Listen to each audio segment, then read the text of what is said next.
Hey there, folks. So if you've been following along on this ant bait station, I haven't cleaned it up. It's got some spills. Look, do as I say, not as I do. This is borax, so it's really low toxicity. This is what I find interesting, okay? This thing's mostly empty. I've just let it go.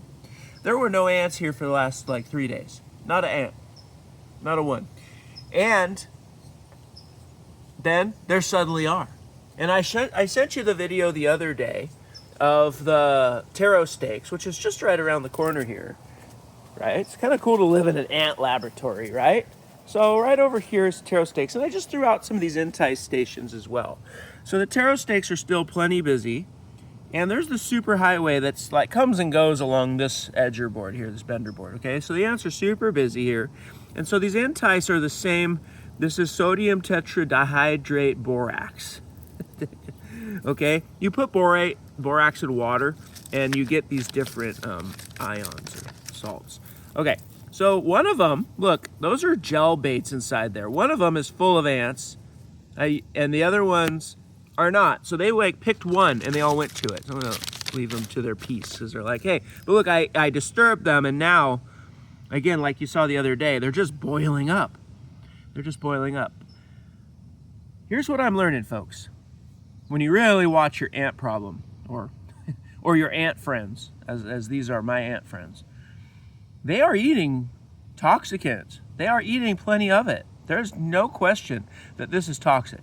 Nobody has said ants have become resistant to borate. Yet, now I'm on weeks of treating this area, here and here. I'm on weeks. And I have what you would consider to be no control, right? No control. Now, all I could say is, when you get a pest control company to come out and treat for ants, and they say, well, I'll just put some Termidor around the foundation. Okay, maybe that's all that it takes. But for everybody who's ever talked to a pest pro repeatedly about an ant problem that won't go away, well, I mean, doesn't this kind of explain why?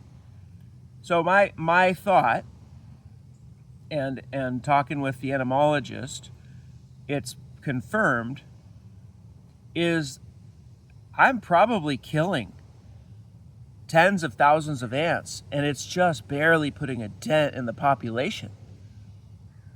And so I have not yet sprayed Termidor or Alpine WSG. I've not sprayed a non-repellent insecticide yet. Of course, I don't want to just spoil the fun. If I was my own customer, I would hit them with everything I got, right? But I have to formulate questions that I want answers to before I go kill everybody with the nuclear option. And also, I want to know that if I shoot them all down with all the products, right? I could put pyrethroid granules out. I could spray the bender board with a pyrethroid, which is just toxic to every bug, and could be quite long lasting. I could do that. But I want to also come to understand how some pros and some scientists are saying that a bait-only program can be quite effective. Now, what the entomologist told me was, don't expect this to work in a month, but expect this to work over a season. And that if I keep this up, by this time next season, I could expect to have no ants.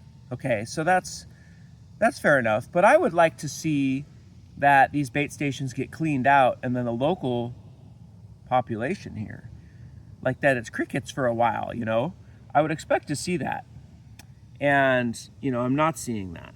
And I'm impressed because they are eating the bait, which means they are actually consuming poison, which means ants are dying. It's just to point out that these colonies are huge. They're extremely huge. And who's to say that these ants here today didn't come from across the yard where I've not been putting out bait last week or a couple weeks ago, right? They could move in. One thing about using a bait is you don't have any residual toxicity. So if I had sprayed this all at a label rate with pyrethroid or Alpine WSG or anything labeled for ants that's very hot and toxic, if I had done that, well then it's presumable that this soil, these mulch pieces, this bender board, they would still be covered with a residue of poison.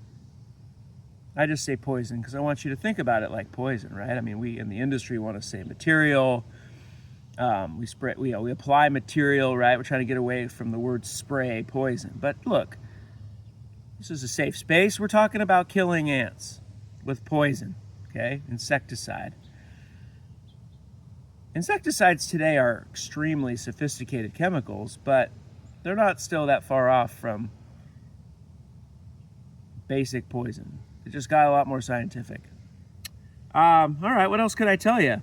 We're still here, curious and exploring, and the ants have put on a nice little dance for me while I give this talk.